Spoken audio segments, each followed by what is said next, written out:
Ele jogou minhas malas na calçada como se fossem lixo. 40 anos de casamento e Renato me tratou como um móvel velho que não servia mais. Olhou nos meus olhos e disse sem piscar: "Você vai embora hoje. Ela vai morar aqui agora." Ela, a amante, a mulher que horas antes eu tinha encontrado na minha cama, nos meus lençóis, no meu lugar, e quando parti para cima dela, foi ele quem me empurrou. Foi ele quem a protegeu.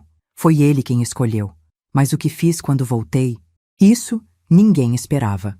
Antes de continuarmos, por favor, inscreva-se no canal e deixe nos comentários de onde você está nos assistindo. Meu nome é Olga. Tenho 59 anos, 3 filhos adultos e uma vida inteira construída em torno de um homem que, durante 4 décadas, eu chamei de marido. Renato sempre foi respeitado na cidade. Advogado bem-sucedido, frequentador assíduo da igreja, aquele tipo de homem que todos achavam de família. Eu era a esposa exemplar. Cuidava da casa, dos filhos, das aparências. Sempre sorrindo, sempre disponível, sempre em segundo plano. Mas tudo começou a desmoronar 6 meses antes daquela noite. Percebi que algo estava errado quando Renato começou a chegar tarde demais, com desculpas vagas demais, reuniões que se estendiam, processos urgentes que exigiam sua presença aos sábados, o perfume feminino que grudava na camisa dele, doce e enjoativo, nada parecido com o que eu usava. No começo tentei ignorar. Afinal, depois de tanto tempo juntos, a gente aprende a engolir certas coisas, não é? A gente se convence de que está imaginando, que é coisa da nossa cabeça, que confrontar só vai piorar tudo. Mas a verdade tem um jeito de ir se acumulando dentro da gente até não caber mais. Foi numa tarde de terça-feira que encontrei as mensagens. Renato tinha deixado o celular na mesa da cozinha. Coisa rara, porque ele vivia grudado naquele aparelho. Eu estava preparando o almoço quando a tela acendeu. Vi o nome: Vanessa. E logo abaixo, uma mensagem que me fez o chão sumir debaixo dos meus pés. Amor, mal posso esperar para a gente não precisar mais se esconder. Logo você vai se livrar dela e a gente vai poder viver nossa vida de verdade. Minha mão congelou no cabo da panela. Reli a mensagem 3, 4 vezes, como se as palavras pudessem mudar de sentido. Mas não mudaram. Estava tudo ali, explícito, sem rodeios, se livrar dela. Como se eu fosse um problema a ser resolvido. Um obstáculo. Peguei o celular com as mãos trêmulas e subi na conversa. Foram meses de mensagens, fotos sensuais dela, declarações apaixonadas dele, planos para o futuro, hotéis, jantares, promessas de que, logo, logo, eles estariam juntos de verdade. Eu não chorei naquele momento. Acho que estava em choque. Guardei o telefone exatamente onde estava e voltei para o fogão. Mexi o feijão, temperei a carne, pus a mesa. Quando Renato chegou para o almoço, eu servi o prato dele como sempre fiz. Ele comeu em silêncio, olhando para o celular, provavelmente trocando mensagens com ela, enquanto eu mastigava cada garfada com um gosto de cinzas na boca. Naquela noite, deitada ao lado dele, olhei para o teto do nosso quarto e me perguntei: quem sou eu agora? A mulher que construiu essa vida, que criou esses filhos, que abriu mão dos próprios sonhos para ser a esposa perfeita? Ela ainda existe? Ou eu me tornei só uma sombra? Algo que ele podia descartar quando encontrasse alguém mais jovem, mais interessante? Passei semanas nesse estado de suspensão. Não confrontei, não perguntei, apenas observei. E quanto mais eu observava, mais via o desprezo crescendo nos gestos dele.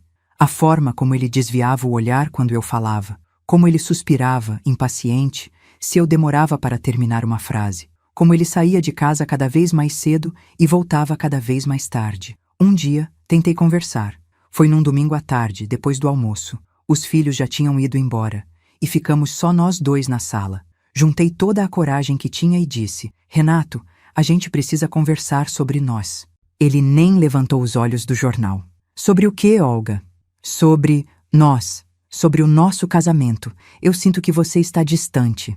Ele dobrou o jornal com um movimento brusco, irritado. Olga, pelo amor de Deus, eu estou cansado. Trabalho o dia inteiro para sustentar essa casa e você vem me encher com frescura? Não tenho paciência para isso. Frescura. Era assim que ele chamava 40 anos de dedicação. Engoli o choro e saí da sala. Fui para a cozinha. Lavei a louça, limpei a bancada. Mantive as mãos ocupadas para não sentir o peso que esmagava meu peito, e foi ali, com as mãos mergulhadas na água com sabão, que tomei uma decisão. Ia continuar observando, ia juntar provas, porque se um dia ele me confrontasse, eu estaria preparada. Mas eu não estava preparada para o que aconteceu naquela sexta-feira. Era final da tarde. Eu tinha uma consulta médica marcada às 5 horas. Nada sério, apenas uma revisão de rotina com o cardiologista. Saí de casa por volta das 4h30. Deixei Renato assistindo televisão na sala. Ele mal olhou quando eu disse que estava saindo. Cheguei no consultório do Dr. Almeida uns 20 minutos depois. A recepcionista me recebeu com um sorriso de desculpas. Dona Olga, me desculpe muito, mas o doutor teve uma emergência e precisou remarcar todas as consultas da tarde. A gente tentou ligar, mas o telefone dava ocupado. Olhei para o celular. Estava no silencioso.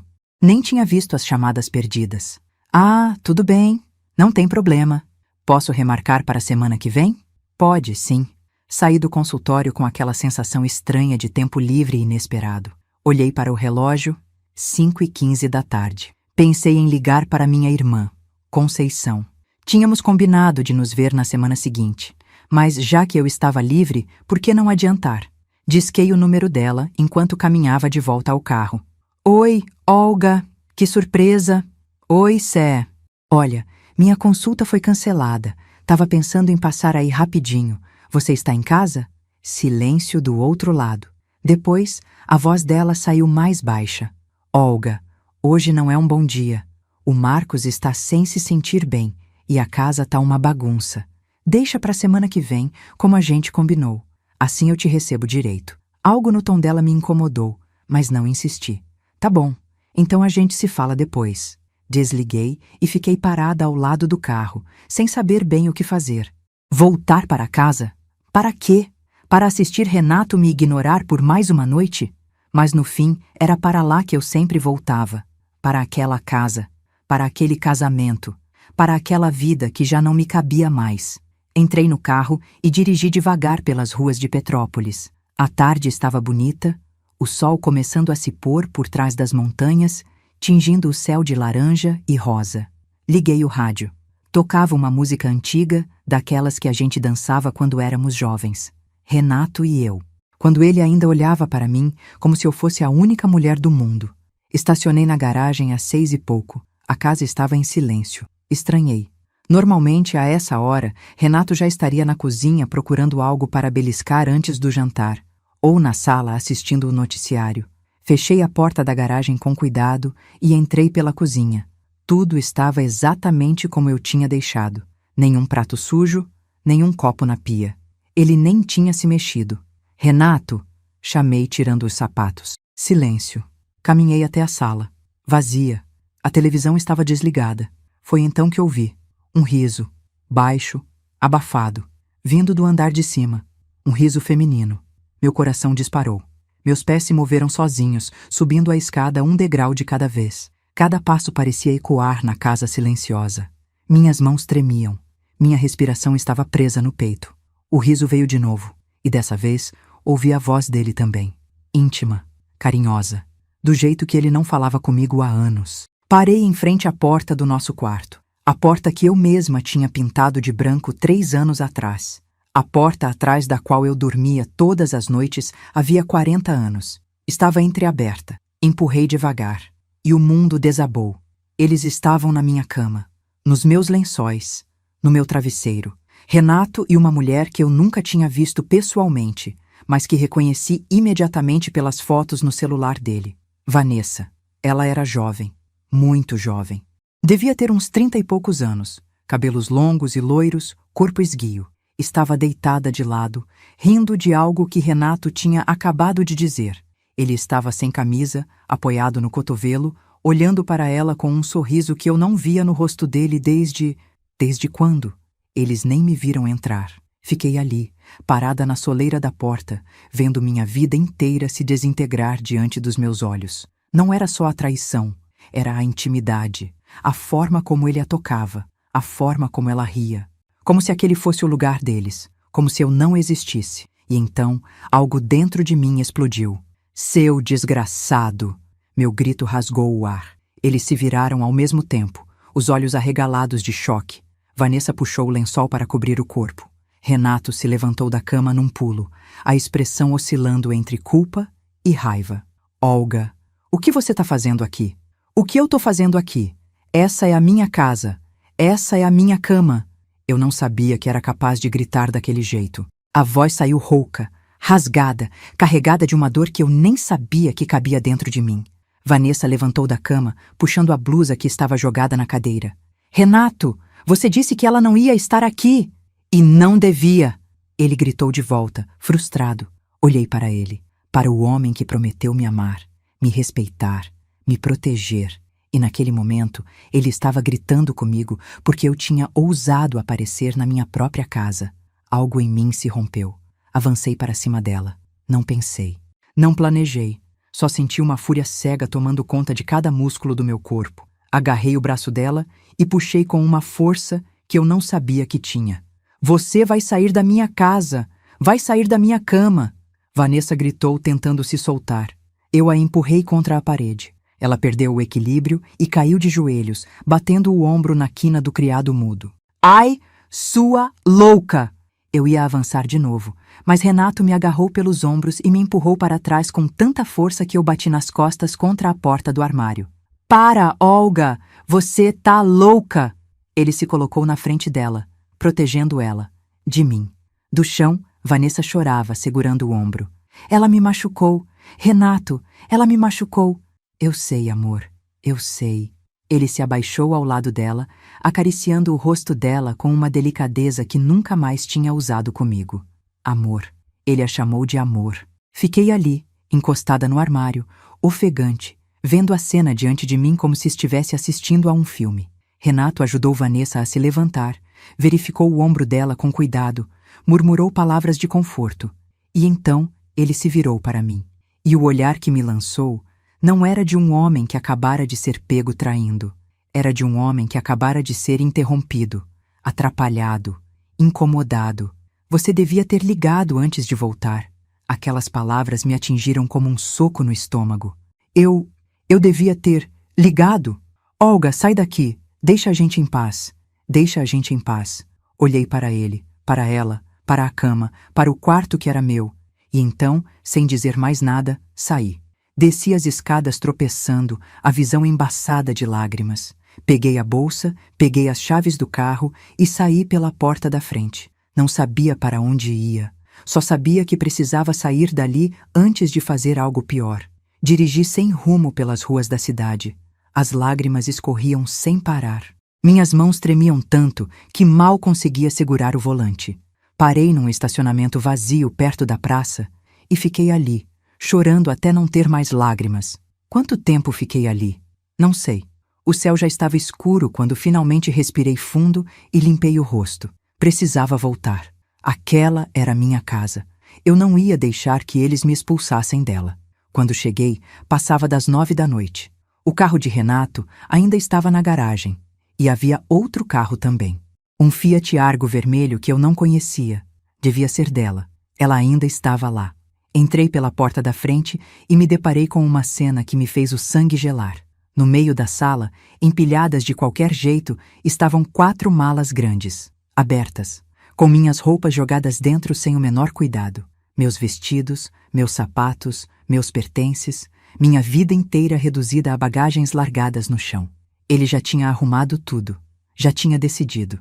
Enquanto eu estava fora tentando me acalmar, ele estava aqui me apagando. Havia luz vinda da cozinha. Caminhei até lá com as pernas bambas e os encontrei sentados à mesa, tomando café, na minha mesa, nas minhas cadeiras, com as minhas xícaras. Vanessa tinha um curativo improvisado no ombro. Quando me viu, seu rosto se contorceu de medo. Renato, ele se levantou, colocando-se entre nós de novo. Olga, a gente precisa conversar. Minha voz saiu estranhamente calma. A gente precisa. Ele respirou fundo, como se estivesse se preparando para algo difícil. Eu quero o divórcio. As palavras vieram rápidas, diretas, como se ele tivesse ensaiado. E eu quero que você saia de casa, hoje. Olhei para ele, para o homem que eu amava, que eu ainda amava, apesar de tudo. Essa casa é minha também, Renato. Não é. Ele falou com uma frieza que me cortou. Essa casa está no meu nome. Sempre esteve. Eu paguei. Eu construí. E agora eu decidi que você não mora mais aqui. Eu morei aqui por 40 anos. Criei nossos filhos aqui. E eu agradeço. Ele disse isso do mesmo jeito que se agradece um favor pequeno. Mas acabou, Olga. Vanessa vai morar aqui agora. A gente vai recomeçar. E você precisa fazer o mesmo, seguir sua vida.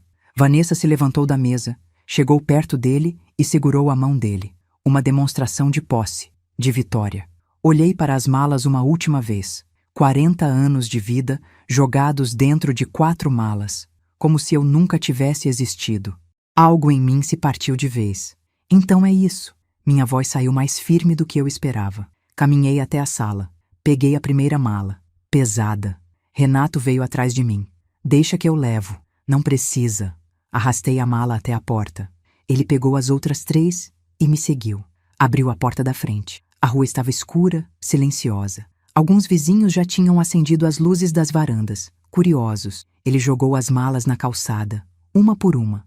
O barulho ecoou na noite fria. Sem cuidado. Sem respeito. Alguns vizinhos abriram as janelas. A humilhação queimou minha pele. Parei na soleira da porta. Ele estava ali, me olhando com uma pressa mal disfarçada. Renato? Minha voz falhou. Como você pôde? Ele suspirou, impaciente. Olga, para com drama. Você vai ficar bem. Agora vai. Ela tá esperando. E fechou a porta na minha cara.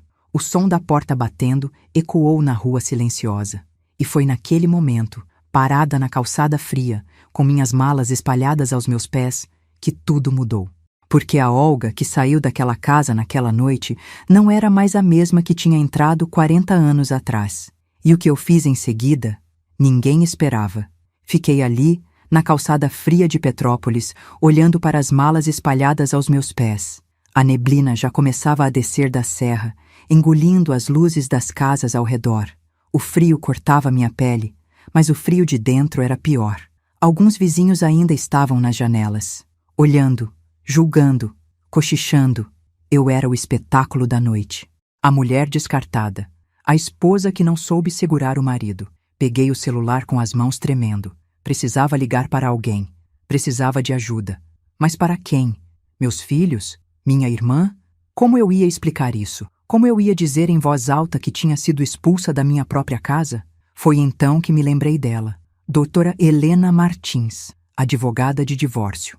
Eu a conhecia da paróquia, daquelas conversas rápidas depois da missa. Ela era uma mulher elegante, de uns 50 anos, sempre impecável, com aquele ar de quem já viu de tudo e não se impressiona com mais nada. Procurei o número dela na lista de contatos da igreja. Meu dedo hesitou sobre a tela. Seria tarde demais para ligar? Já passava das 9h30. Mas eu não tinha mais ninguém. Apertei o botão de ligar. A cada toque, meu coração batia mais forte. Ela ia achar estranho. Ela ia perguntar por que eu estava ligando àquela hora. Ela ia... Alô? A voz dela era firme, profissional. Doutora Helena? Minha voz saiu rouca, embargada. Aqui é Olga. Olga Santos. A gente se conhece da paróquia. Oi, Olga. Tudo bem? Havia surpresa no tom dela, mas também atenção. Respirei fundo. As lágrimas começaram a descer de novo. Não, doutora. Não está tudo bem. Minha voz falhou. Meu marido... Ele me expulsou de casa, por causa da amante. Eu tô na rua, com minhas malas, e eu não sei o que fazer. Houve uma pausa do outro lado da linha. Depois, a voz dela mudou completamente. Ficou mais baixa, mais séria, mas ao mesmo tempo mais acolhedora. Você está onde agora? No ponto de ônibus, na frente da minha casa, da casa que era minha. Me manda o endereço, agora. Estou indo te buscar. Mas, doutora, é tarde. Eu não queria. Olga. Ela me cortou com firmeza. Me manda o endereço. Você não vai passar a noite na rua. Eu chego aí em 20 minutos. Desliguei e enviei a localização. Fiquei ali, sentada no banco frio do ponto de ônibus, abraçada a uma das malas, vendo os carros passarem. Cada carro que diminuía a velocidade me fazia pensar, será que é ela? Foram os 20 minutos mais longos da minha vida. Até que uma BMW prata parou na minha frente. A janela desceu e lá estava ela, doutora Helena, com os cabelos presos num coque impecável mesmo àquela hora, usando um blazer cinza sobre uma blusa branca. Profissional, séria, pronta para a batalha. Ela saiu do carro e veio até mim. Sem perguntar nada, me abraçou. Foi um abraço firme, daqueles que dizem, você não está sozinha. E foi aí que eu desmoronei de vez. Chorei no ombro dela como uma criança perdida. Tá tudo bem, Olga. Tá tudo bem. A gente vai resolver isso. Ela me afastou gentilmente e olhou nos meus olhos. Mas agora, vamos tirar você daqui. Ela abriu o porta-malas e juntas colocamos as malas dentro. Entramos no carro. O interior cheirava a lavanda e couro. Era quente, confortável, tão diferente da calçada fria onde eu estava há minutos atrás. Helena dirigiu em silêncio por alguns quarteirões. Depois perguntou, você tem para onde ir hoje? Pensei nos meus filhos. Ricardo morava num apartamento pequeno com a esposa e 2 filhos. Paula dividia um flat com 2 amigas. E Júlio? Júlio estava no exterior fazendo doutorado. Não. Então você vai ficar comigo hoje. Amanhã a gente resolve tudo. Mas hoje você precisa descansar. Não tive forças para discutir. Apenas assenti. Ela me levou para um apartamento elegante no centro de Petrópolis. Era espaçoso, decorado com bom gosto, cheio de livros e plantas. Ela me instalou no quarto de hóspedes, trouxe toalhas limpas e uma camisola. Toma um banho, vai te fazer bem. Depois a gente conversa. Fiquei sob o chuveiro quente por tempo indeterminado, deixando a água levar as lágrimas, a humilhação, a dor. Quando saí, Helena tinha preparado chá e torradas. Sentamos à mesa da cozinha. Ela não me pressionou, apenas esperou. E então eu contei tudo, desde as primeiras suspeitas até aquela tarde horrível. O celular com as mensagens, a frieza dele, a forma como ele me ignorava. E finalmente, a cena no quarto, a amante na minha cama, a briga, a expulsão. Helena ouvia em silêncio, fazendo anotações ocasionais num bloco. Quando terminei, ela pousou a caneta e me olhou com uma expressão que misturava indignação e determinação. Olga, o que ele fez é ilegal. Você não pode ser expulsa assim da sua própria casa, mesmo que esteja no nome dele. Vocês são casados em comunhão parcial de bens? Sim. A casa foi adquirida durante o casamento? Engoli seco. Não. Ele já tinha a casa antes de nos casarmos. Herdou do pai dele. Helena franziu a testa, pensativa, mas logo sua expressão se firmou. Mesmo assim, você morou lá por 40 anos. Aquela é sua residência conjugal. Ele não pode simplesmente te expulsar. E além da casa, vocês devem ter outros bens adquiridos durante o casamento. Amanhã mesmo a gente vai começar a agir. Mas como? Ele é advogado. Ele conhece todo mundo na cidade. Helena sorriu. Um sorriso afiado. E eu também. E ao contrário dele, eu não tenho medo de lutar por justiça. Agora, você vai dormir. Amanhã, a gente acorda cedo e começa a guerra. Guerra. A palavra ecoou na minha cabeça enquanto eu me deitava naquela cama estranha, no quarto estranho, nessa vida estranha que tinha se tornado a minha em questão de horas. Mas pela primeira vez, desde que tudo começou, eu não me sentia apenas destruída. Eu me sentia furiosa. Na manhã seguinte, acordei com o cheiro de café fresco. Helena já estava de pé, vestida com um terno preto impecável, cabelos soltos sobre os ombros, trabalhando no laptop na mesa da sala. Bom dia. Ela sorriu quando me viu. Dormiu bem? Mais ou menos. É esperado. Vem, toma café. A gente tem muito o que fazer hoje. Sentei-me à mesa e ela puxou uma cadeira para ficar de frente para mim. Olga, eu preciso que você me responda algumas perguntas. Pode ser difícil, mas é importante. Pode perguntar. Há quanto tempo vocês são casados? 40 anos. Completamos em março. Regime de bens? Comunhão parcial. A casa onde vocês moram, ela foi adquirida durante o casamento? Não. Ele herdou do pai dele antes de a gente se casar. Mas a gente morou lá a vida inteira. Foi onde criei meus filhos. E está no nome de quem? Só no nome dele. Minha voz falhou. Eu nunca trabalhei fora. Sempre cuidei da casa, dos filhos. Ele sempre dizia que não precisava, que ele ganhava o suficiente para os 2. Helena fez mais anotações. E vocês têm outros bens? Carro, investimentos, poupança? Tem 2 carros, o dele e o meu. Mas os 2 estão no nome dele também. E tem uma poupança no banco. Não sei quanto tem. Ele sempre cuidou dessas coisas. Você tem acesso à conta? Não. Ele sempre me dava um cartão de crédito e eu usava para as compras da casa. Mas ele nunca me deixou ver os extratos bancários. Helena balançou a cabeça, a expressão cada vez mais séria. Entendo. E sobre essa amante, Vanessa? Você sabe há quanto tempo eles se relacionam? Pelas mensagens que vi, pelo menos 6 meses. Mas pode ser mais. Você tem provas? Fotos das mensagens? Prints? Meu estômago afundou. Não, eu só li. Não pensei em tirar foto. Helena suspirou, mas logo deu um sorriso tranquilizador. Tudo bem. A gente trabalha com o que tem. E o que a gente tem é você, sua palavra, e 40 anos de casamento. Mas ele vai negar tudo. Ele é advogado, Helena. Ele sabe como manipular as coisas. E eu também sei. Helena se inclinou para a frente. Olga, você precisa entender uma coisa.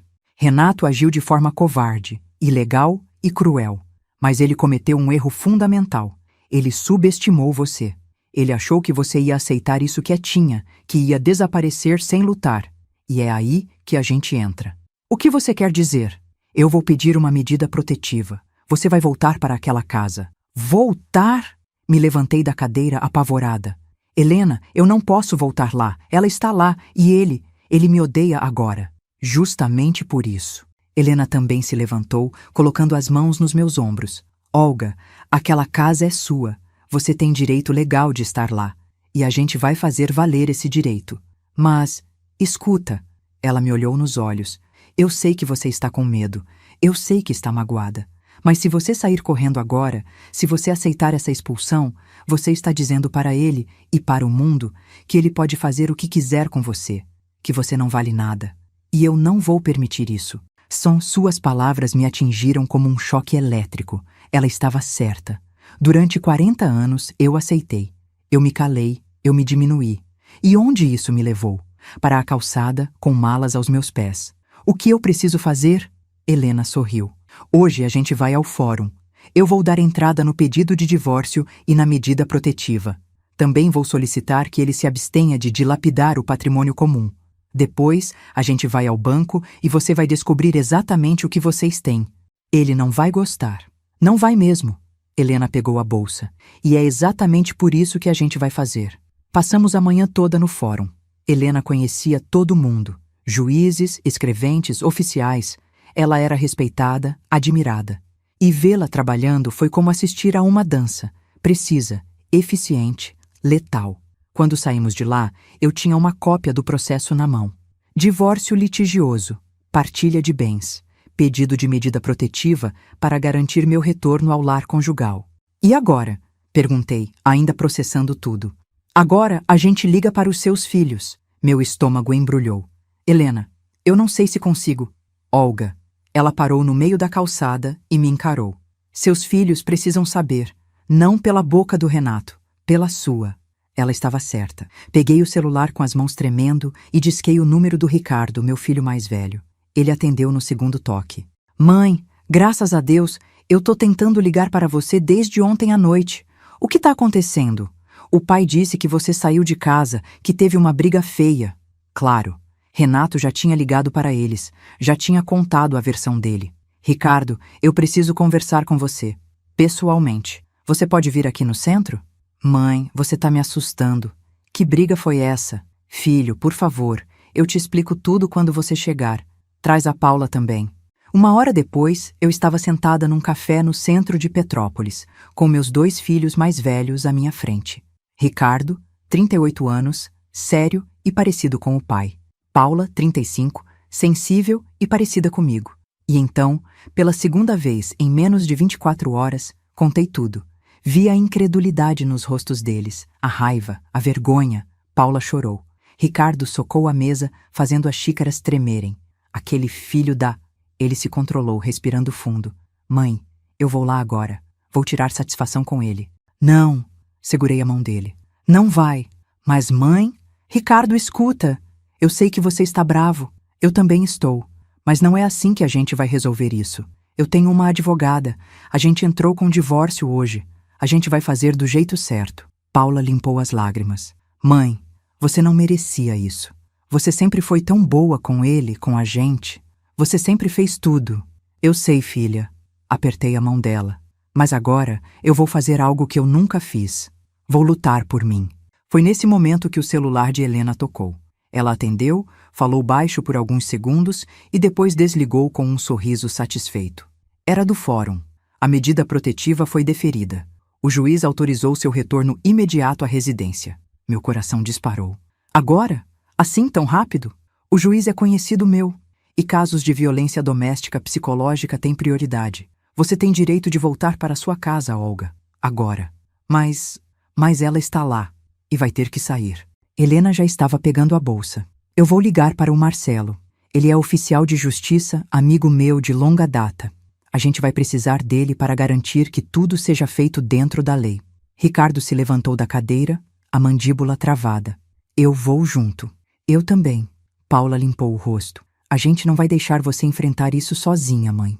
Meia hora depois, estávamos todos parados na frente da minha casa. Minha casa. As palavras pareciam estranhas agora, mas ao mesmo tempo, certas. Helena estava ao telefone com Marcelo, o oficial de justiça, que chegou minutos depois num carro oficial. Era um homem de uns 50 anos, careca, com um bigode grisalho e uma expressão séria. Dona Olga? Ele estendeu a mão. Marcelo Ferreira. A doutora Helena me explicou a situação. A senhora tem todo o direito de retornar à sua residência. Eu estou aqui para garantir que isso aconteça de forma legal e pacífica. Pacífica. A palavra ecoou na minha cabeça enquanto eu olhava para a casa. O carro de Renato estava na garagem, e ao lado dele, o Fiat Argo vermelho. Ela ainda estava lá. Vamos? Helena tocou meu ombro gentilmente. Respirei fundo e assenti. Caminhamos até a porta. Helena tocou a campainha. Nada. Tocou de novo. Depois de alguns segundos, ouvi passos lá dentro. A porta se abriu e lá estava ele. Renato, os cabelos desarrumados, vestindo uma camiseta velha e shorts. Ele nos olhou com aquela expressão de quem foi interrompido em algo importante. Mas quando viu Marcelo de uniforme, seu rosto mudou. O que é isso?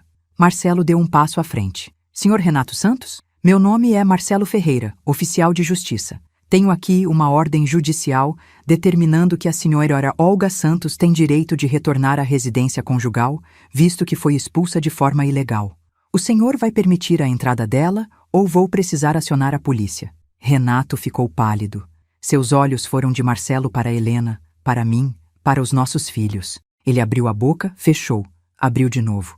Isso é um absurdo. Eu não expulsei ninguém. Ela saiu porque quis. Ricardo deu um passo à frente, a voz carregada de raiva contida. Mentiroso. A gente sabe de tudo, pai. Da Vanessa. Das malas que você jogou na rua. De tudo. Ricardo, você não entende? Eu entendo perfeitamente. A voz do meu filho era gelo. Você é um covarde. Senhor Renato. Marcelo interrompeu, firme. O senhor vai permitir a entrada ou não? Renato apertou os punhos, a mandíbula travada. Mas ele sabia que não tinha escolha. Deu um passo para o lado, abrindo a porta. Entrei. E foi como se 40 anos de história me atingissem de uma vez. O cheiro da casa. A decoração que eu mesma tinha escolhido. Os quadros nas paredes. Tudo ali era meu. Era nosso. Era dos nossos filhos. E então ela apareceu no topo da escada. Vanessa. Estava usando um dos meus roupões. Meu roupão azul, aquele que eu ganhei de Natal há 2 anos. Ela desceu lentamente, os olhos arregalados ao ver toda aquela gente na sala. Renato? O que está acontecendo? Helena deu um passo à frente, a voz cortante. O que está acontecendo é que a legítima esposa dele está retornando ao lar conjugal, conforme determina a lei. E a senhora, pelo que entendo, é uma invasora. Vanessa ficou vermelha. Invasora? Eu não sou. É sim. Marcelo mostrou o documento. Esta é a residência conjugal do senhor Renato e da senhora Olga. A menos que a senhora seja uma hóspede oficial, eu sugiro que recolha seus pertences e se retire. Renato! Vanessa se virou para ele, desesperada. Você vai deixar eles fazerem isso comigo? Renato estava paralisado, olhando para mim, para ela, para os filhos dele com uma expressão de quem não sabe como perdeu o controle da situação. Vanessa, espera. Mãe. Paula tocou meu braço. Suas malas estão ali. Olhei para o canto da sala. As mesmas 4 malas que tinham sido jogadas na calçada na noite anterior estavam ali, empilhadas como evidência da minha expulsão. Algo dentro de mim se acendeu. Caminhei até as malas, abri a primeira e comecei a tirar minhas roupas, meus vestidos, minhas blusas, minhas coisas. Tudo jogado sem cuidado, amassado, humilhado. Ricardo, Paula, Me ajudem a levar isso para cima. Meus filhos não hesitaram.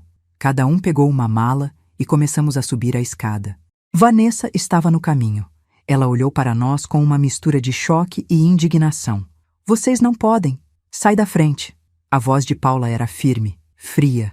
Uma voz que eu nunca tinha ouvido da minha filha. Agora. Vanessa recuou, encostando-se na parede. Entramos no quarto. Meu quarto. A cama estava desfeita. Havia roupas dela espalhadas pela cadeira. Perfume dela no ar. Maquiagem dela na minha penteadeira. Comecei a abrir as malas e colocar minhas roupas de volta no armário. Uma por uma. Paula e Ricardo me ajudavam em silêncio. Era um ato simples, mas carregado de significado. Eu estava reconquistando meu espaço, minha vida, minha dignidade. Vanessa apareceu na porta do quarto, os olhos vermelhos. Renato disse que essa casa ia ser minha. Ele prometeu. Parei o que estava fazendo e me virei para ela. Olhei bem nos olhos daquela mulher. Jovem, bonita, ingênua. Ele prometeu para você o mesmo que prometeu para mim 40 anos atrás. Minha voz saiu calma, mas firme. E olha onde eu estou agora. Você acha mesmo que vai ser diferente com você? Ela piscou, confusa. Mas ele me ama. Ele ama a ideia de você. Alguém jovem, que o faça sentir importante, poderoso. Mas quando você envelhecer, quando você não for mais novidade, ele vai fazer com você exatamente o que fez comigo. Porque o problema não sou eu, é ele. Vanessa ficou em silêncio, as lágrimas descendo pelo rosto.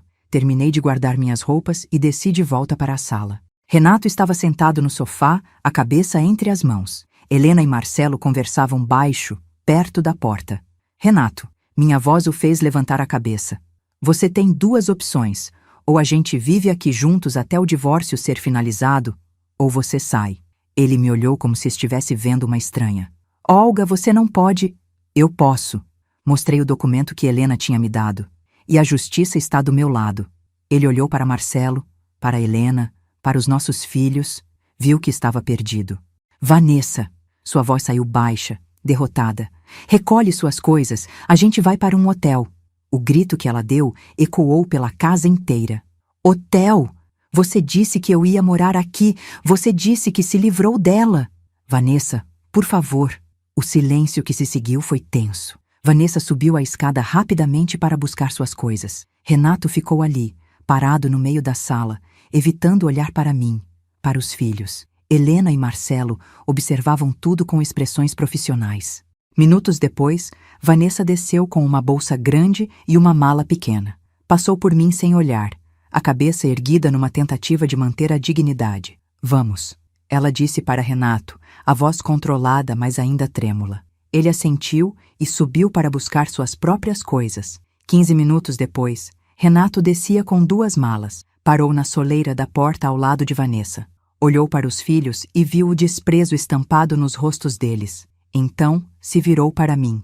Isso não acabou, Olga. A voz tinha um tom de ameaça mal disfarçada. Você vai ver. Pode ir, Renato, respondi. Calma. Meus advogados vão falar com os seus. Ele apertou a mandíbula, pegou as malas e saiu. Vanessa o seguiu sem olhar para trás. A porta se fechou. E pela primeira vez em meses, eu respirei. Respirei de verdade. Helena tocou meu ombro. Você foi incrível. Não me senti incrível. Me senti cansada, exausta, mas também livre. 40 anos eu passei sendo invisível, aceitando, me calando, mas aquilo acabou. E essa era apenas a primeira batalha, porque Renato não ia desistir tão fácil, e eu estava pronta para a guerra. E pela primeira vez em meses eu respirei. Respirei de verdade. Helena tocou meu ombro gentilmente. Você foi incrível, Olga. Não me senti incrível. Me senti cansada, exausta, mas também diferente. Como se algo dentro de mim tivesse acordado depois de décadas de sono. Marcelo guardou os documentos na pasta. Dona Olga, o senhor não pode voltar aqui sem ordem judicial. Se ele tentar, a senhora liga para a polícia imediatamente. Entendeu? Entendi. Obrigada, Marcelo. Ele acenou e saiu, deixando-nos sozinhos. Eu, Helena, Ricardo e Paula. Meus filhos me abraçaram ao mesmo tempo. Foi um abraço apertado, daqueles que dizem mais do que 1000 palavras. Senti as lágrimas voltarem, mas dessa vez não eram só de dor. Eram de alívio, de gratidão. Mãe, Você não vai ficar sozinha aqui, Ricardo disse, firme. Eu vou dormir aqui hoje. Eu também, Paula completou. A gente não vai te deixar. Olhei para os meus filhos, meus bebês, agora adultos, fortes, me protegendo da mesma forma que eu os protegi a vida inteira. Obrigada. Foi tudo que consegui dizer. Helena verificou o relógio. Olga, eu vou indo, mas amanhã a gente se fala. E nos próximos dias vai ter muita coisa para resolver. Renato vai tentar revidar. Ele não vai aceitar isso quieto. Eu sei, mas a gente está preparada. Confie em mim. Eu confiava. Pela primeira vez em muito tempo, eu tinha alguém do meu lado que realmente lutava por mim. Depois que Helena saiu, ficamos os três ali, na sala que de repente parecia tão grande e tão vazia. Ricardo pediu comida por aplicativo. Paula fez chá. E nós sentamos à mesa. A mesma mesa onde horas atrás Renato e Vanessa tomavam café como se fossem os donos do lugar. Mãe! Paula segurou minha mão. Como você aguentou tanto tempo? Olhei para ela, para aqueles olhos castanhos tão parecidos com os meus, porque eu achava que era meu dever. Achava que ser boa esposa significava aguentar tudo em silêncio. Mas eu estava errada. Você não estava errada, mãe. Ricardo disse, a voz firme. Você foi enganada. Por ele. E por uma sociedade que ensina as mulheres a se calarem. Meu filho, tão parecido com o pai fisicamente, mas tão diferente por dentro. Quando foi que você cresceu tanto? Sorri através das lágrimas. Eu aprendi com a senhora. Ele sorriu de volta. Naquela noite, dormi no meu quarto, na minha cama. Mas antes, troquei todos os lençóis. Não conseguia suportar a ideia de dormir onde ela tinha estado. Ricardo dormiu no quarto de hóspedes. Paula, no antigo quarto dela, que ainda tinha os pôsteres de bandas dos anos 2000 nas paredes. E pela primeira vez em meses, dormi profundamente. Na manhã seguinte, acordei com o cheiro de café. Desci e encontrei Paula fazendo panquecas. Bom dia, mãe! Lembra quando você fazia isso para a gente nos domingos? Lembrava. Parecia uma vida inteira atrás. Você aprendeu direitinho. Tive uma boa professora. Ricardo já estava no telefone conversando com alguém. Quando me viu, desligou. Era o Júlio. Contei tudo para ele. Ele quer falar com você. Meu filho mais novo, meu bebê, que estava do outro lado do mundo fazendo doutorado em Berlim. Liguei para ele. Assim que atendeu, ouvi sua voz embargada. Mãe, eu não acredito que o pai fez isso com você. Júlio, meu amor, está tudo bem. Não está, mãe. Não está. Eu volto semana que vem. Vou cancelar tudo, é... Não, interrompi, firme. Você não vai cancelar nada. Sua vida está aí. Seu futuro está aí. Eu estou bem. Seus irmãos estão comigo. Eu tenho uma advogada excelente. Eu vou ficar bem. Mas, mãe, Júlio, filho, eu preciso que você confie em mim. Eu sei me cuidar. Houve um silêncio do outro lado. Depois, sua voz veio mais baixa. Eu sempre soube que você era forte, mãe, mas eu nunca imaginei que precisaria ser assim. Eu também não, filho. Mas a vida nos surpreende, não é? Depois do café, Helena ligou. Olga, preciso que você venha ao escritório. Hoje. Temos que organizar toda a documentação para o processo. 2 horas depois, eu estava sentada numa sala elegante no centro de Petrópolis, rodeada de pastas, documentos e uma pilha de papéis que parecia não ter fim. Tudo isso? Perguntei, assustada. Tudo isso. Helena confirmou. Olga, um divórcio litigioso é uma guerra de informações. A gente precisa levantar tudo. Bens, contas bancárias, investimentos, dívidas, tudo. E, principalmente, a gente precisa provar que você tem direito à metade de tudo que foi construído durante o casamento. Mas a casa? A casa ele herdou antes, eu sei. Mas ela foi residência conjugal por 40 anos. Você tem direito de permanecer nela, pelo menos até o divórcio ser finalizado. E dependendo do que a gente encontrar, você pode ter direito a uma indenização. E também a uma pensão alimentícia. Pensão? Minha voz saiu surpresa. Sim, Olga. Você dedicou 40 anos da sua vida para ele e para seus filhos. Nunca trabalhou fora porque ele não deixou. Você não tem renda própria, não tem aposentadoria, não tem nada em seu nome. Ele tem a obrigação legal de te sustentar até que você consiga se estabilizar. E considerando sua idade e o tempo de casamento, essa pensão pode ser vitalícia. Vitalícia? Repeti, ainda processando. Exatamente. Ele vai ter que pagar todo mês, quer queira ou não. É o mínimo que ele deve por ter te deixado desamparada depois de 40 anos. A ideia de que Renato teria que me sustentar para o resto da vida, depois de tudo que fez, me trouxe uma satisfação estranha. Justiça poética. A palavra me atingiu como um choque. Criminoso? Violência doméstica psicológica. Abandono. A base legal para tudo isso. Passei as próximas horas respondendo perguntas, assinando autorizações, relembrando datas. Helena tinha uma assistente, uma jovem chamada Beatriz, que anotava tudo meticulosamente. Dona Olga, a senhora lembra quando o senhor Renato abriu a última conta no banco? Não, eu nunca soube dessas coisas. E investimentos? Previdência privada? Ele nunca me contava. Cartões de crédito? Eu tinha um, no nome dele. Ele pagava a fatura. A cada resposta, via a expressão de Helena ficar mais séria. Olga, você entende o que isso significa? Você foi completamente excluída da vida financeira do seu próprio casamento. Isso é controle patrimonial. Mais uma forma de violência. Violência. Eu nunca tinha pensado assim. Para mim, violência era a agressão física. Gritos, socos. Não isso. Não o silêncio. Não o controle disfarçado de proteção. A gente vai precisar de um contador, Helena disse pegando o telefone. Preciso que seja alguém muito bom. Renato vai tentar esconder patrimônio. Tenho certeza. Como você sabe? Ela me olhou com um sorriso triste. Porque eu já vi isso acontecer dezenas de vezes. Homens que acham que podem fazer o que querem com as esposas e, quando são confrontados, tentam esconder tudo. Mas a gente sempre encontra. Os dias seguintes foram uma tempestade. Renato contratou um advogado, Dr. Maurício Teles, um dos mais caros e agressivos da cidade. O primeiro movimento dele foi pedir a reintegração de posse da casa, alegando que era propriedade exclusiva de Renato, herdada antes do casamento. Helena rebateu com uma contestação de 20 páginas, provando que a casa era residência conjugal há 40 anos e que eu tinha direito de permanência. O juiz negou o pedido de Renato. Ele ficou furioso. Começaram a chegar mensagens. Primeiro, eram educadas. Depois, ficaram agressivas. Você vai se arrepender de ter feito isso. Você não vai ficar com nada. Seus filhos vão se envergonhar de você. Mostrei tudo para Helena. Ela sorriu. Ótimo. Continue guardando. Tudo isso é prova. Prova do quê? De assédio, de ameaça. Mais munição para o processo. Renato então começou a espalhar histórias pela cidade. Que eu era louca. Que eu tinha inventado tudo.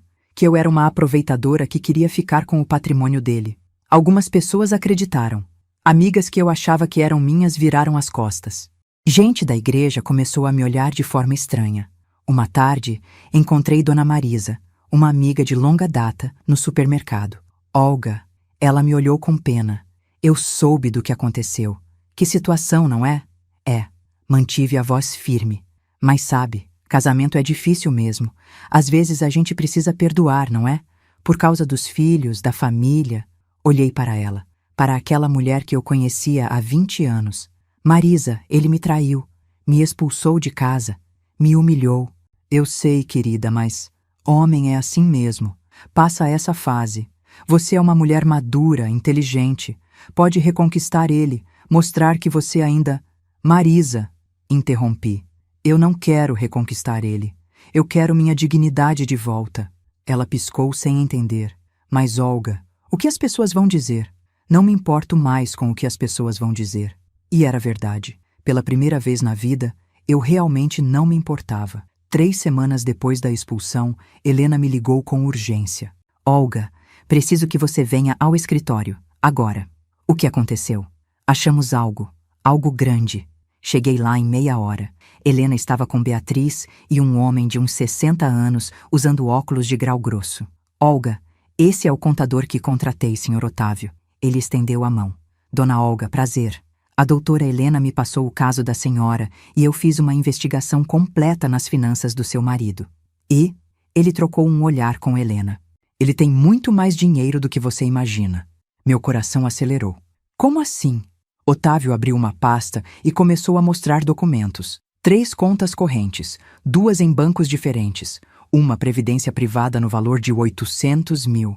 Investimentos em ações no valor aproximado de 1,2 milhão e um apartamento na Barra da Tijuca, Rio de Janeiro, comprado há 2 anos. O chão sumiu debaixo dos meus pés.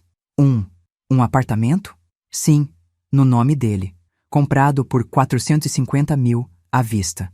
À vista? Como? Com o dinheiro que ele retirou da conta conjunta que vocês tinham. Senti a raiva subir como lava. Ele me disse que a gente não tinha mais conta conjunta, que ele tinha fechado porque eu gastava demais. Helena balançou a cabeça. Ele mentiu. A conta existia, sim. E ele sacou quase tudo antes de expulsar você. Deixou apenas 2.000 reais. As paredes pareciam girar ao meu redor. Quanto? Quanto ele sacou? Otávio consultou os papéis. 780 mil ao longo dos últimos 8 meses. 800 mil reais. Todo aquele dinheiro que ele dizia que era para nossa aposentadoria. Para emergências, para o futuro. Ele tinha tirado tudo. E tem mais. Otávio continuou. Ele transferiu 150 mil reais para uma conta no nome de Vanessa Rodrigues. E descobrimos que ele já deu entrada no pedido de união estável com ela. União estável? Minha voz saiu rouca. Sim, é uma forma de oficializar o relacionamento sem precisar do divórcio. Mas isso comprova que ele já estava planejando há meses excluir a senhora do patrimônio. O mundo parou. União estável? Enquanto ainda é casado comigo? É irregular. Helena disse firme. Não é bigamia porque não houve casamento, mas é má-fé. Ele está tentando criar um vínculo legal com ela, enquanto ainda tem obrigações com você. A gente vai usar isso. Caí na cadeira. As pernas bambas. 40 anos. 40 anos de casamento. E ele já tinha seguido em frente. Já estava oficializando outro relacionamento. Como se eu nunca tivesse existido. Olga. Helena se ajoelhou na minha frente. Olha para mim. Isso é bom. Você entende? Isso é muito bom para o nosso caso. Bom? Como isso pode ser bom? Porque agora a gente tem provas concretas de má-fé, de ocultação de patrimônio, de bigamia. O juiz vai destruir ele, Olga. Vai destruir. Respirei fundo.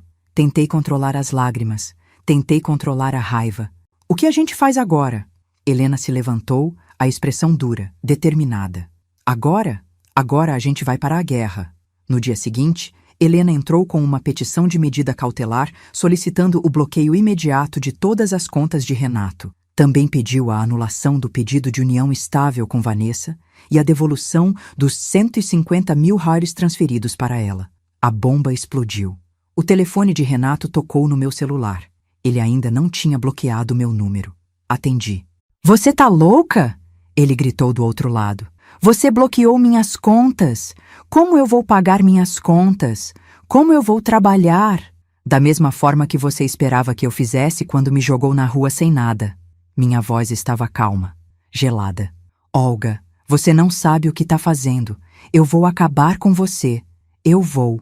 Renato, interrompi. Tudo o que você está dizendo está sendo gravado e vai ser usado no processo. Então, escolhe bem suas próximas palavras. Ele ficou em silêncio. Depois, desligou. Bloqueou meu número em seguida. Helena sorriu quando contei. Perfeito. Deixa ele se enforcar sozinho. Os dias que se seguiram foram caóticos. O advogado de Renato entrou com recurso atrás de recurso. Alegou que o bloqueio era abusivo, que eu estava perseguindo o cliente dele, que tudo não passava de vingança de uma mulher despeitada. Mas Helena rebatia cada movimento com precisão cirúrgica. Apresentava provas, documentos, extratos bancários, e o juiz estava do nosso lado. Numa audiência de conciliação, 3 meses após a expulsão, encontrei Renato cara a cara pela primeira vez desde aquele dia. Ele estava diferente. Vanessa não estava com ele. Sentamos em lados opostos da mesa. O juiz, Dr. Henrique Moreira, um homem de uns 60 anos com cabelos grisalhos e expressão severa, nos olhou por cima dos óculos. Vamos direto ao ponto. Senhor. Renato, o senhor tem consciência da gravidade das acusações contra o senhor? Senhor juiz, isso tudo é um mal-entendido. Mal-entendido? O juiz o cortou. O senhor expulsou sua esposa de 40 anos da residência conjugal, ocultou patrimônio, transferiu dinheiro para terceiros e ficou com outra mulher enquanto ainda legalmente casado. Isso não é mal-entendido, é crime. Renato empalideceu. Seu advogado tentou intervir. Senhor juiz, meu cliente está disposto a negociar. Negociar? Helena se levantou. Não há negociação. Minha cliente quer o divórcio, quer a divisão justa do patrimônio e quer indenização pelos danos morais sofridos. Indenização! Renato explodiu. Você já quer metade de tudo e ainda quer mais? Silêncio! O juiz bateu o martelo. Senhor Renato, controle-se ou eu encerro esta audiência agora. Renato respirou fundo, as mãos tremendo de raiva. O juiz continuou. Vou ser claro. O senhor tem duas opções. Ou chega a um acordo justo com a senhora Olga, ou eu decido. E garanto que minha decisão não será favorável ao senhor. Helena colocou uma proposta na mesa. Minha cliente exige 50% de todos os bens adquiridos durante o casamento, incluindo investimentos e valores em conta. O apartamento na Barra da Tijuca deverá ser vendido e o valor dividido. A casa de Petrópolis fica com a senhora Olga. Uma indenização no valor de R$200 mil por danos morais.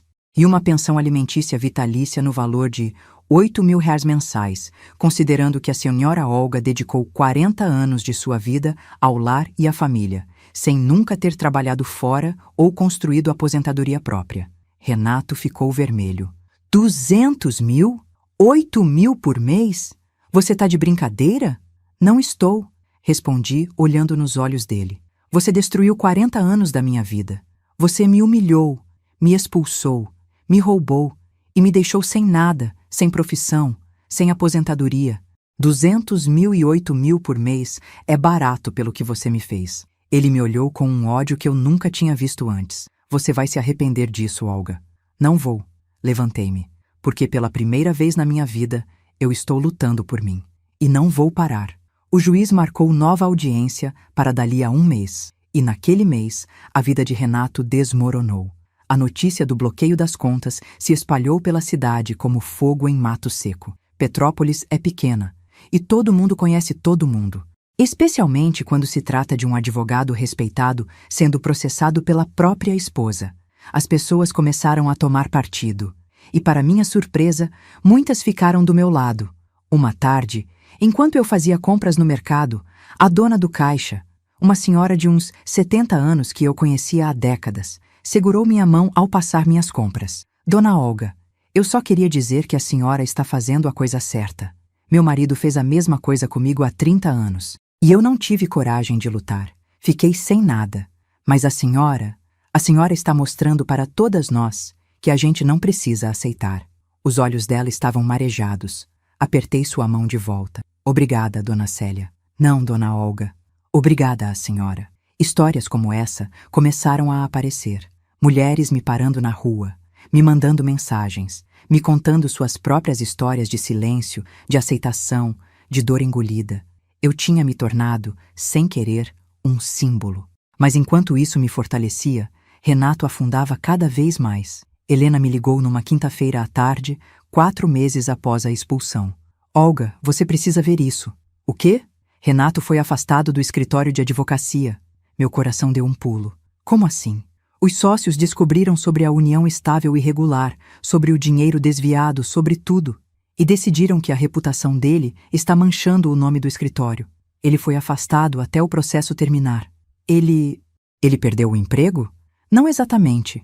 Está suspenso, mas sem salário e sem poder advogar. Parte de mim sentiu uma pontada de culpa. Afinal, eram 40 anos juntos. Eu não queria destruir a vida dele. Só queria justiça. Mas então me lembrei da calçada fria, das malas jogadas como lixo, do desprezo nos olhos dele, e a culpa passou. E a Vanessa? Perguntei. Ah, sobre isso. Helena suspirou. Ela está grávida. Meu estômago revirou. Grávida? Sim, 4 meses. E pelo que descobrimos, ela está ainda mais furiosa com você agora. Diz que o dinheiro que ele vai ter que te pagar é dinheiro que deveria ir para o bebê dela. Fechei os olhos. Claro, ela ainda acreditava nas promessas dele. Ainda achava que eu era a vilã da história. Deixa ela pensar o que quiser, respondi firme. A justiça vai decidir. 2 semanas depois, recebi uma ligação de um número desconhecido. Atendi. Alô? Olga? Era uma voz feminina, carregada de raiva. Vanessa. Sim? Você é uma mulher horrível. Você sabe disso? Respirei fundo. Não ia cair nessa. Vanessa, se você ligou para me ofender, eu liguei para te dizer que você está tirando o futuro do meu filho. Do meu filho. O Renato não tem mais dinheiro, as contas estão bloqueadas e eu tô grávida de 4 meses. Como é que a gente vai comprar as coisas do bebê? Fralda, berço, médico? Vanessa, eu não tenho nada a ver com... Tem sim, ela gritou. Você tá sendo gananciosa. 40 anos você teve com ele. 40 anos. Agora é a minha vez. É a vez do meu filho. Mas você não se contenta. Quer tudo. Senti a raiva subir, mas mantive a voz calma. Vanessa, eu dediquei 40 anos da minha vida para aquele homem. Criei 3 filhos. Cuidei da casa. Abri mão da minha carreira, dos meus sonhos, de tudo. E fui jogada fora como lixo. O que eu estou pedindo é o que é meu por direito. O que eu construí junto com ele. Você não construiu nada. Ele que trabalhou. Ele que ganhou o dinheiro. E quem cuidou da casa enquanto ele trabalhava? Quem criou os filhos dele? Quem fez a comida, lavou a roupa, limpou, organizou para que ele pudesse se dedicar à carreira? Eu, Vanessa. Eu fiz tudo isso. E isso também é trabalho. Você é uma velha amargurada que não aceita que ele encontrou alguém melhor. A frase me atingiu como um tapa, mas eu não ia desmoronar. Vanessa, você acha que é melhor? Você acha que é diferente? Eu também achava. Há 40 anos atrás, eu também era jovem, bonita, cheia de sonhos. E olha onde eu terminei. Na calçada, com as malas na rua. Você acha que com você vai ser diferente? Vai sim, porque eu tô grávida. Eu vou dar um filho para ele. Coisa que você... Eu dei 3 filhos para ele. Interrompi, firme. E ainda assim ele me descartou. Então, não se iluda. Ela ficou em silêncio por um segundo. Depois, sua voz veio mais baixa, mas ainda raivosa. Você vai ver. Quando a gente ganhar esse processo, quando ele conseguir o dinheiro de volta, a gente vai ser feliz. E você vai ficar sozinha, velha. Sozinha. E desligou. Fiquei ali, segurando o telefone, as mãos tremendo. As palavras dela ecoavam na minha cabeça. Velha, sozinha. Mas então olhei ao meu redor, para a minha casa, para as fotos dos meus filhos na parede, para a vida que eu estava reconstruindo. E percebi, ela estava errada. Eu não estava sozinha. Eu estava livre. A audiência final foi marcada para uma terça-feira chuvosa de julho, 6 meses após a expulsão. Acordei cedo. Vesti meu melhor vestido. Um verde água que Paula tinha me dado no aniversário passado. Passei batom. Prendi o cabelo. Olhei no espelho e vi uma mulher que eu não via há muito tempo. Uma mulher forte. Ricardo e Paula foram comigo. Helena nos encontrou na porta do fórum. Pronta? Pronta. A sala estava cheia. Tinha gente da paróquia, vizinhos, conhecidos. E lá na frente, sentado ao lado do advogado dele, estava Renato. Ele estava irreconhecível. Tinha envelhecido 10 anos em 6 meses. Os cabelos estavam grisalhos, o rosto marcado, os olhos fundos. E ao lado dele, Vanessa.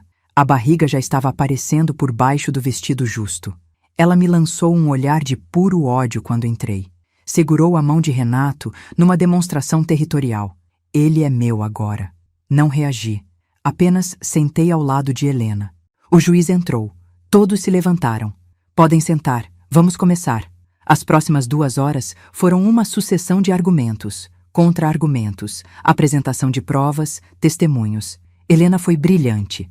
Apresentou cada documento, cada extrato, cada prova de ocultação de patrimônio com precisão cirúrgica. O advogado de Renato tentou apelar para a emoção. Senhor juiz, meu cliente está prestes a ser pai novamente. Ele tem responsabilidades com uma criança que está por vir. Retirar todo o patrimônio dele agora seria condenar uma criança inocente à pobreza. Helena se levantou imediatamente. Senhor juiz, o senhor Renato deveria ter pensado nisso antes de ocultar patrimônio, antes de expulsar ilegalmente sua esposa de 40 anos, antes de desviar quase R$800 mil para contas paralelas. A criança que está por vir não tem culpa, de fato, mas a senhora Olga também não tem culpa. E ela passou 40 anos construindo esse patrimônio. 40 anos trabalhando em casa, criando os 3 filhos dele, abrindo mão de carreira, de sonhos, de tudo. E foi descartada como lixo. A justiça não pode premiar quem agiu de má fé. O juiz assentiu, pensativo. Vanessa não se conteve. Levantou-se do banco, a voz alta. Isso é injusto. Ela já teve a vida dela com ele. Agora é a minha vez. Silêncio! O juiz bateu o martelo. Senhorita, sente-se imediatamente, ou será retirada da sala. Renato puxou Vanessa de volta para o banco. Ela sentou, mas continuou me fuzilando com o olhar. O juiz se retirou para deliberar. Ficamos esperando por 1 hora que pareceu uma eternidade. Quando ele voltou, sua expressão era séria. Após analisar todas as provas apresentadas, os depoimentos e a legislação aplicável, chego à seguinte decisão. Meu coração disparou. O divórcio é concedido, com dissolução total do vínculo matrimonial. Quanto aos bens, o senhor Renato deverá pagar à senhora. Olga 50% de todos os valores em contas bancárias, investimentos e previdência privada, o que totaliza, segundo a perícia contábil, 980 mil reais. Ouvi um grito abafado. Vanessa. Ela tinha levado a mão à boca, os olhos arregalados de choque. O apartamento na Barra da Tijuca deverá ser vendido e o valor dividido igualmente. A residência em Petrópolis, embora seja propriedade exclusiva do senhor Renato por herança, deverá ser transferida à senhora. Olga como compensação pelos 40 anos de dedicação ao lar e à família e pela expulsão ilegal sofrida. Não! Vanessa gritou levantando-se. Essa casa é nossa! A gente mora lá! Ordem! O juiz bateu o martelo novamente. Mais um surto e a senhorita será detida por desacato. Renato segurou Vanessa, tentando acalmá-la. Ela chorava desesperada. O juiz continuou impassível. Quanto à indenização por danos morais, defiro o valor de 200 mil reais a ser pago em até 60 dias. E por fim, quanto à pensão alimentícia, condeno o senhor Renato ao pagamento de pensão mensal vitalícia no valor de 8 mil reais, reajustável anualmente pela inflação, considerando que a senhora Eudora Olga dedicou sua vida ao casamento sem construir carreira ou aposentadoria própria. O juiz bateu o martelo. Está decidido. O senhor Renato tem 60 dias para desocupar a residência de Petrópolis. Caso encerrado. O caos se instalou. Vanessa desabou em lágrimas. Renato estava pálido, em choque. O advogado dele tentava consolá-los, mas era inútil. Ela se virou para mim, o rosto vermelho de raiva e lágrimas. Você acabou com a gente. Acabou com o futuro do meu filho. Não, respondi, calma. Ele acabou com o futuro dele quando escolheu mentir, roubar e trair. Você é uma... Vanessa. A voz de Helena foi cortante. Se eu fosse você, cuidaria muito bem do que vai dizer agora, porque qualquer ameaça pode resultar em mais processos. Vanessa me lançou um último olhar de ódio puro e saiu correndo da sala, soluçando. Renato a seguiu, cambaleando. Helena me abraçou. Você conseguiu. A gente conseguiu, corrigi. Meus filhos me abraçaram também. Choramos juntos, não de tristeza, de alívio, de justiça. 2 meses depois, estou sentada na varanda da minha casa, tomando café, vendo o sol nascer sobre a serra. A transferência dos valores foi concluída. A pensão começou a cair todo dia 10. O apartamento da Barra foi vendido e recebi minha parte. Com o dinheiro, investi. Abri uma poupança. Guardei para emergências. Pela primeira vez na vida, tenho segurança financeira. Pela primeira vez, eu não dependo de ninguém. Renato e Vanessa se mudaram para um apartamento pequeno e alugado no bairro popular da cidade. Ouvi dizer que ela teve o bebê. Um menino. Não senti raiva. Não senti inveja. Senti... nada. Aquela parte da minha vida estava encerrada. Meus filhos me visitam toda semana. Ricardo trouxe os netos domingo passado. Eles brincaram no quintal enquanto eu fazia bolo de chocolate. O mesmo que eu fazia quando meus filhos eram pequenos. Paula está namorando. Um rapaz gentil, professor de história. Ela me disse que agora entende o que é respeito de verdade, que nunca vai aceitar menos do que isso. E Júlio ligou ontem. Defendeu a tese. Passou com louvor. Está voltando para o Brasil mês que vem. Quer morar perto de mim. Mãe, você me ensinou que nunca é tarde para recomeçar, ele disse. E eu quero estar perto de você nesse recomeço. Recomeço. A palavra soa bem. Fiz aula de pintura. Sempre quis. Renato achava bobagem. Entrei num grupo de caminhada. Faço exercícios 3 vezes por semana. Me sinto mais forte, mais viva. E conheci pessoas, mulheres incríveis, de todas as idades, todas com suas próprias histórias de luta, de superação, de renascimento. Uma delas, Marília, me disse outro dia: Olga, você não tem ideia de quantas mulheres você inspirou. Só na nossa paróquia, 3 mulheres entraram com divórcio depois de ouvirem sua história. Você mudou vidas. Hoje de manhã, quando fui ao mercado, encontrei Dona Marisa, a mesma que meses atrás tinha me dito para perdoar Renato, para reconquistá-lo. Ela me cumprimentou sem graça. Oi, Olga, tudo bem? Tudo, Marisa. E você? Bem, eu soube do resultado do processo. Você conseguiu muita coisa. Consegui justiça. Ela ficou em silêncio por um momento. Depois disse, baixinho. Sabe, Olga, eu fiquei pensando no que você me disse naquele dia, sobre dignidade. E eu acho que você estava certa. Olhei para ela. Seus olhos estavam marejados. Meu marido tem me tratado mal há anos. Eu sempre aceitei. Achava que era meu papel. Mas vendo você, vendo sua luta, eu percebi que eu também mereço respeito. Segurei a mão dela. Marisa, nunca é tarde. Nunca. Ela assentiu, limpou as lágrimas e me abraçou. Agora, sentada aqui na varanda, pensando em tudo o que aconteceu, percebo algo. Durante 40 anos, eu vivi a vida que me disseram que eu deveria viver. Fui a esposa perfeita, a mãe dedicada, a mulher invisível. Mas quando Renato me jogou na calçada naquela noite fria, ele fez algo que nem ele imaginava. Ele me libertou. Libertou a mulher que eu sempre fui, mas que estava presa debaixo de décadas de expectativas, silêncios e sacrifícios. E essa mulher, forte, digna, incansável, ela estava aqui o tempo todo, só esperando para ser vista. Não por ele, por mim. Meu nome é Olga, tenho 60 anos, sou divorciada e pela primeira vez na vida, sou livre. E se você está lendo isso, se você está vivendo algo parecido, se você está presa num casamento onde sua voz não importa, onde seu valor é ignorado, onde sua existência é apagada, saiba que você não está sozinha. Saiba que você é mais forte do que imagina. E saiba que nunca, nunca é tarde para escolher você mesma. Porque eu escolhi, e foi a melhor decisão da minha vida. Se você gostou dessa história, deixe seu like, inscreva-se no canal e compartilhe com outras pessoas que precisam ouvir essa mensagem. Nos vemos na próxima história.